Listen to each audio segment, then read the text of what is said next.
Bonjour à tous et bienvenue sur Partout à Clics pour cette nouvelle vidéo dans laquelle nous allons découvrir ensemble ce que contiennent le Play Atom Kit Avengers Forever ainsi que les sets de Dice and Token.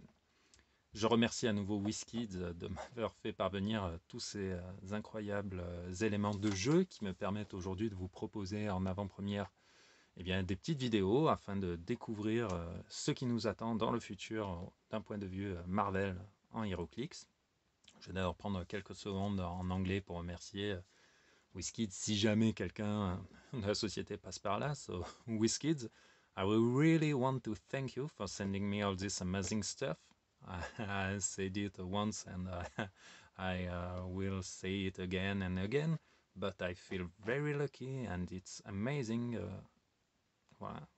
having the opportunity to share this moment with the French community. It's really awesome.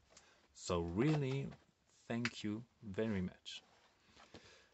Let's go back to French. Donc, on va déballer, on va commencer par les Dice and Token. Alors, les Dice and Token ont plusieurs utilités, puisque vous avez déjà des marqueurs qui vont servir de marqueurs d'action pour vos figurines, mais ainsi qu'une paire de dés, mais surtout, nous allons voir, donc, on va commencer avec le jaune et gris. Vous voyez, Ghost Rider, Miss America, Nick Fury, Dormammu, Crâne Rouge et Immortus.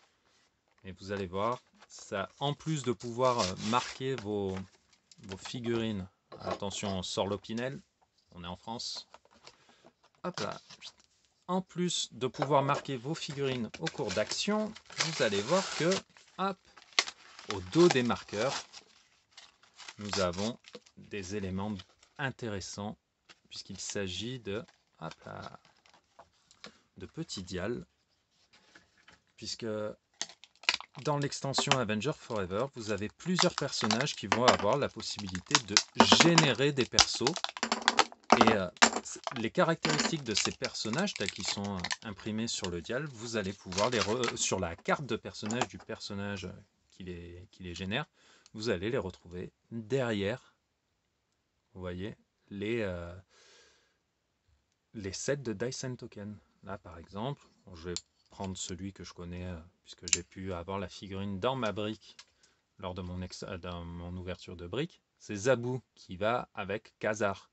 Donc, au lieu d'avoir un petit truc qui ressemble à rien sur la map, vous avez votre set de Dice and Token qui vous permet de jouer vraiment Zabu comme si c'était un personnage avec un clic de vie.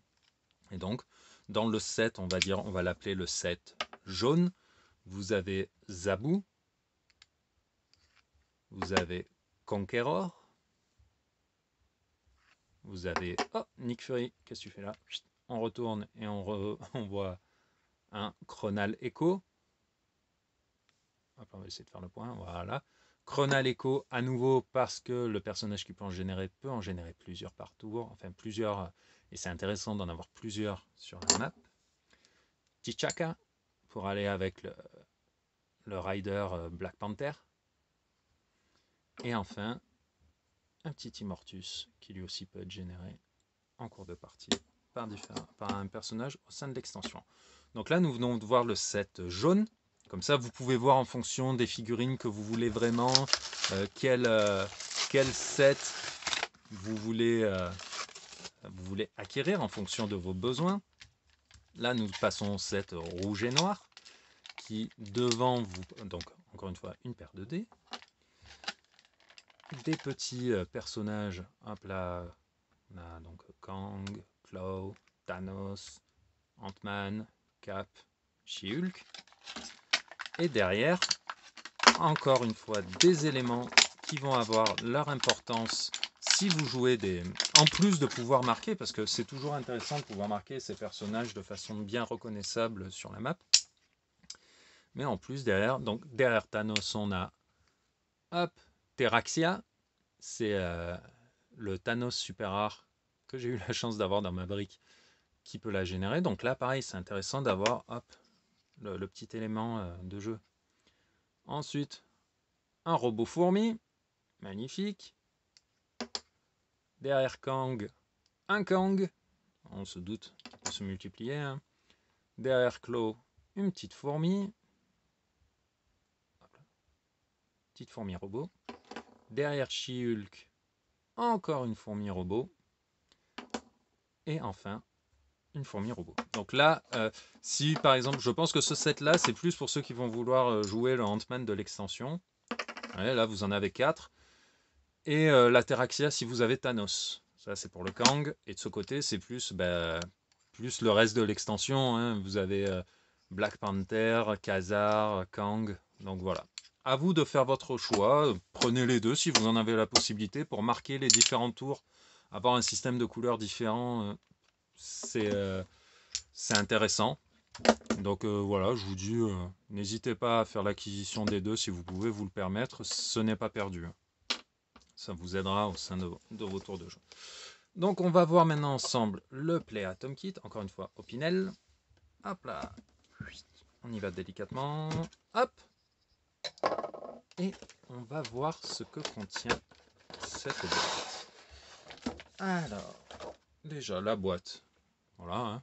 Elle présente Avenger Forever avec Ant-Man derrière, avec des petits dessins. Là, on retrouve à peu près le même graphisme, le même design. Un gros encart en plastique pour tenir la petite figurine de Ant-Man que je n'ai pas eu dans ma brique, donc je suis assez content d'avoir un Ant-Man. Donc, qui est plutôt cool, plutôt sympa, avec des caractéristiques. Voilà. On va aller voir d'ailleurs, puisque vous voyez, il y a une map avec. Si j'arrive au Pinel, on va pas prendre. On va pas faire. Oh non, ça va, ça s'ouvre. Il a eu peur, vous voyez. Je suis sorti l'Opinel. Il a dit je me décolle. Donc, on va voir ensemble la carte de personnage déjà. Hop là. Oh, il y a aussi la Legacy Card de Rick Jones. C'est vrai, j'avais complètement zappé ce détail. Donc, c'est super cool. Et je crois qu'il y a d'autres surprises dans le paquet. On va essayer de l'ouvrir délicatement. Voilà. Ouais. Donc voilà, une Legacy Card.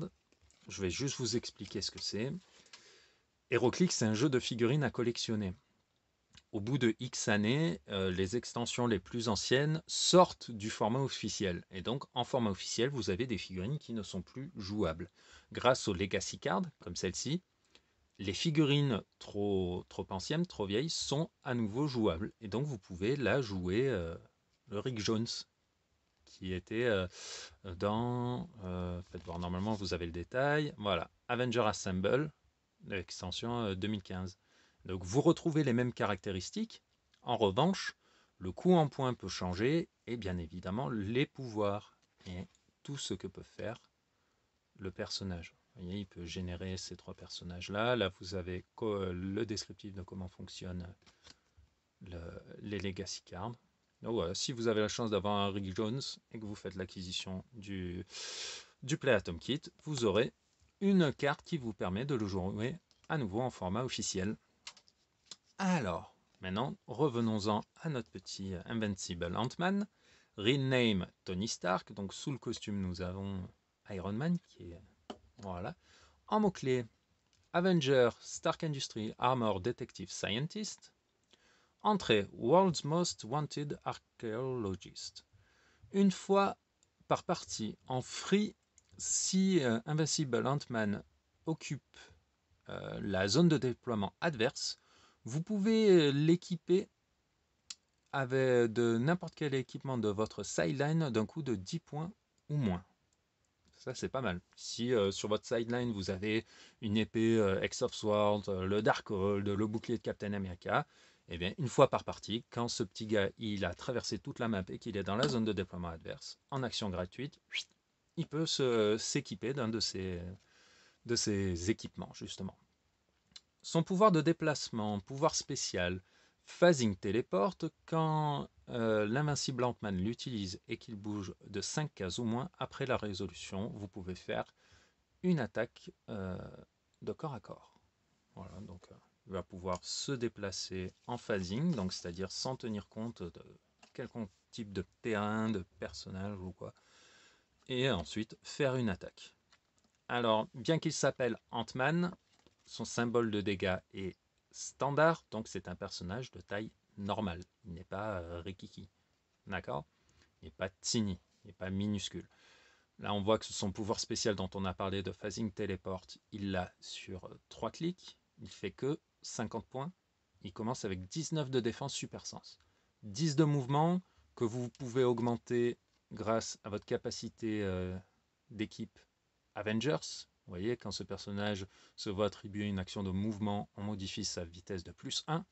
Donc il passe à 11. Vous avez Perplexe qui vous permet de modifier n'importe quelle valeur de la figurine, sauf les dégâts de plus 1 ou moins 1. Donc si vous augmentez encore votre mouvement, vous le passez à 12. 12, s'il le fait 2 fois, tour 1, je bouge de 12 en faisant tous mes modificateurs. Tour 2, je rebouge de 12. Il a bougé de 24 cases. Une carte, une map HeroClix en format officiel, hein, c'est 24 cases. Donc en 2 tours, vous êtes dans la zone adverse et vous pouvez activer votre trait. Bon, si vous faites ça, je ne vous cache pas qu'il va se sentir un petit peu seul et qu'il risque de ne pas aimer, hein, parce qu'il aura toute l'équipe adverse qui va lui tomber dessus. Mais grâce à Phasing Téléport, le perplexe et la capacité d'équipe, il a un potentiel de mouvement qui est assez costaud. Donc son trait, il faut savoir quand l'utiliser, mais il est tout à fait utilisable. C'est pas du situationnel qui n'arrivera jamais. Vous voyez, en 2 tours, vous pouvez déclencher son trait. Je trouve ça très intéressant. Je suis content d'avoir la figurine vu que j'avais pas eu de version de ce personnage dans ma brique. Donc encore une fois, je remercie WizKid. Nous allons voir autant que possible la map. Comme vous pouvez le voir, j'ai pas beaucoup de recul. Et déjà, juste un huitième de celle-ci prend toute la place. Mais en gros, c'est le vaisseau de Star-Lord. C'est un vaisseau. Vous voyez, il a pas mal de terrain bloquant, des murs. Et il y a de l'autre côté, hop, Avengers Compound. Vous voyez, on va essayer de faire quelque chose d'un petit peu mieux, mais voilà, vous voyez, on est sur les toits, il y a la neige. Donc c'est voilà, vous avez 2 maps, très sympathiques les deux, j'aime beaucoup. Donc ouais, pour les fans des Gardiens de la Galaxie qui veulent jouer dans le vaisseau de Star-Lord, vous allez pouvoir le faire. Donc vous allez pouvoir vous régaler. Donc voilà, 2 petits éléments de jeu très sympathiques à avoir, que ce soit pour les bystanders que vous allez générer, pour les marqueurs qui vont toujours être utiles, les sets de dés, la Legacy Card, et enfin une figurine qui ne se trouve que dans le Play Atom Kit avec ses caractéristiques. Donc voilà, c'est super. On arrive à la fin de cette vidéo. Si vous avez des questions concernant différents éléments de jeu sur lesquels vous voulez que je revienne, n'hésitez pas à les laisser dans les commentaires. En attendant, je vous dis à bientôt.